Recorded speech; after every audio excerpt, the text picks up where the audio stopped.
Welcome back.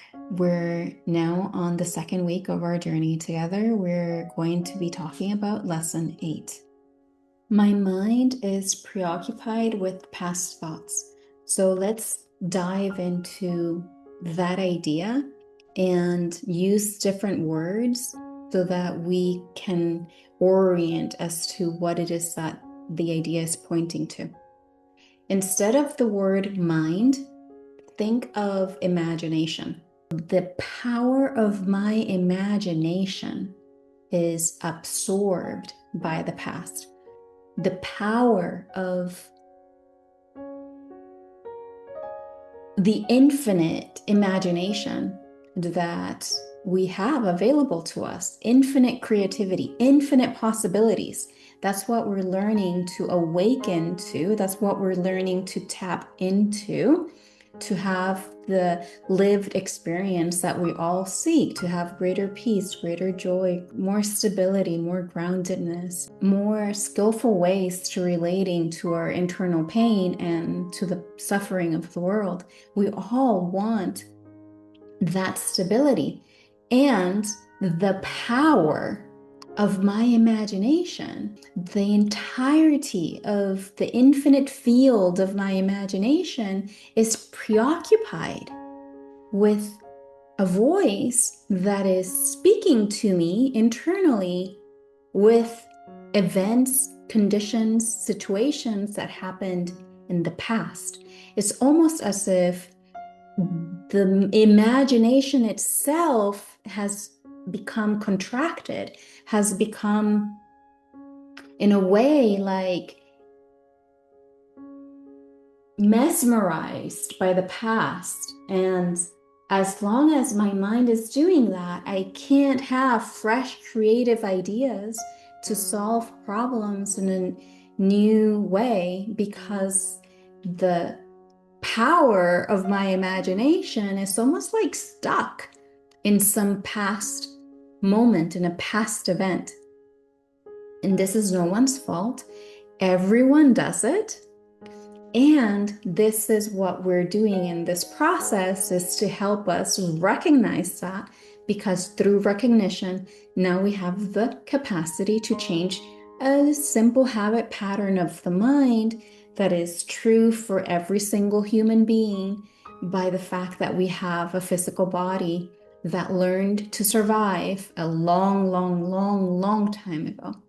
But as we discussed in lesson 5, the strategies that were great for survival are the strategies that we're learning to put aside so that we can awaken to a greater panel of possibilities that are grounded and rooted in wisdom and love and compassion and joy and balance and peace and presence and new possibilities that are good for us and good for others.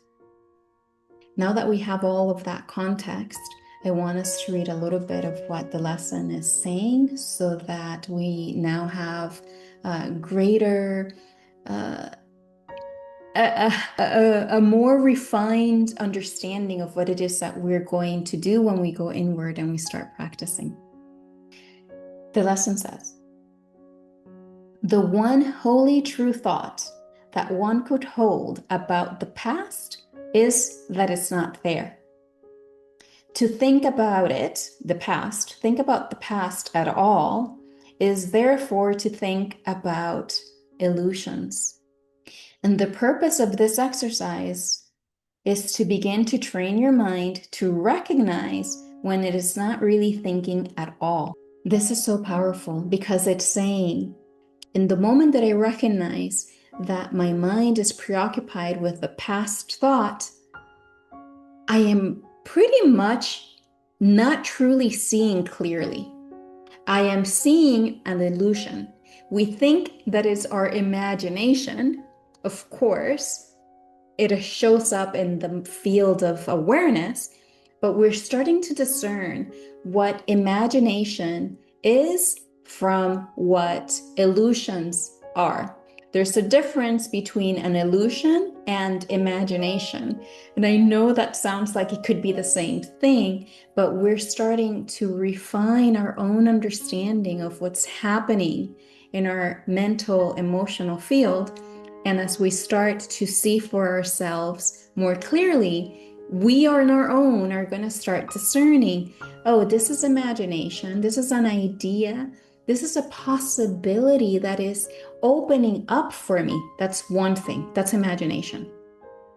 And the other thing, we have illusions, which is, oh, I'm going to exaggerate this illusion just for the purposes of clarity for this exercise, but it's very common.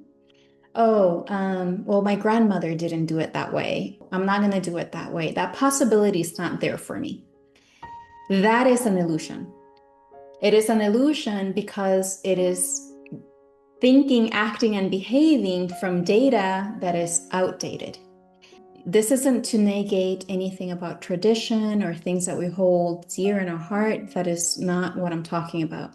What I'm talking about are the limitations that we all want to outgrow, not what is good and skillful. Those things we want to hold and cultivate and augment, but the things that are outdated, that's what I'm referring to. And if we can grasp that concept, then we can start to see the power of what the idea for today is pointing to. Because as long as I am navigating the world in the present moment with a voice that is outdated, I am going to be thinking more thoughts in alignment with outdated information. I am going to be acting and speaking and behaving based on those thoughts that are outdated, that is from the past, that is not relevant to the present moment. And that is the power that this lesson is gifting us. This is how we become empowered. This is how we start to discern what the lesson is pointing us to. This is how we start to integrate what this lesson is pointing us to.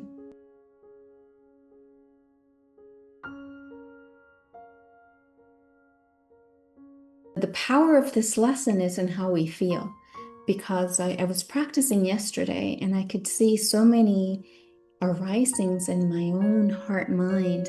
And if it's not because I now understand, oh, this is just an illusion from the past, it's not in the present moment, it's not how I want to live anymore, then I would be taking actions from those images that come in the mind in that moment.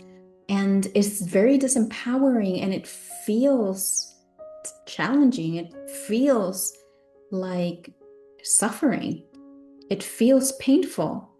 But we need to see for ourselves why we're feeling the way we feel. Because if we're not recognizing that there's an overlay that just came into our heart-mind field and we act from it, we perpetuate the same situations over and over and again. And we feel bad about it. And then we don't understand why we feel that way or why we continue to experience the same things over and over again.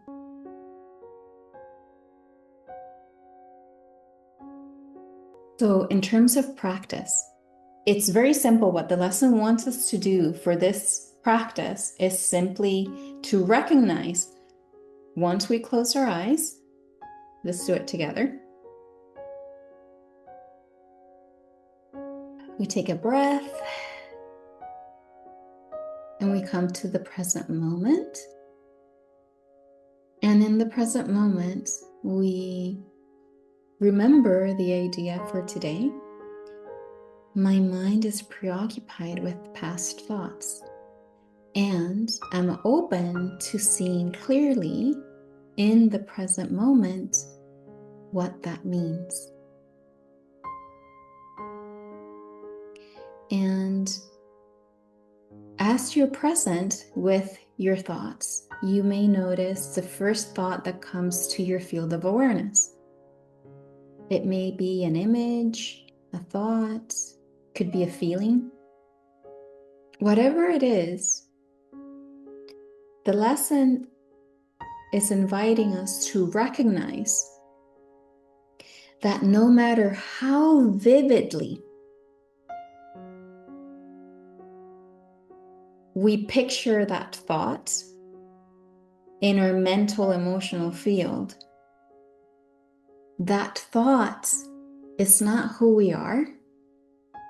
And through our presence and our witnessing that we're not those thoughts, we start to cultivate tools. Right now, we're practicing with these tools with our eyes closed, but it's going to continue to become a habit pattern of our trained mind that once we have an arising in our mental emotional field, and we can see, oh, this is the voice of my first grade teacher. Oh, this is the voice of my first partner. Oh, this is the pain of some condition from the past. I can see that it's there, but I don't need to hold on to it. I don't need to think, act, and behave from there. I can hold it with kindness and compassion and care, but I don't need to continue to perpetuate that past, bring it to the present, and move forward in the future, creating more of the same. I have a way to work with my heart mind. I have a way to experience new possibilities as I recognize, to witness what arises from the past and hold it with care and compassion and kindness, but not identify so much with it that I perpetuate that experience to the future. So now we open our eyes and we go about our day. If this is your first time doing the Course in Miracles, the practice is just that, with our eyes closed. If this is something that you've done in other years, I encourage you to do it with your eyes open, because I was doing it yesterday with my eyes open, and I actually wrote on my phone all of that I was seeing in my mental field, that voices of concern, voices of scarcity, voices from the past, that judgmental voices, that I was able to see, oh, my mind is pretty much blank when I am seeing those things, because they're just illusions from the past. It's not what I am. I don't need to feel bad about it. And again, it's so important for us to be kind with ourselves as we experience the lesson. It's not our fault. It's no one's fault. It is simply a condition of being in a human body, and we're learning to relate to ourselves very, very kindly, very skillfully, and that way we can relate to others and awaken through our relationships that are in our day-to-day experience. So thank you so much, and I'll see you tomorrow for lesson 9.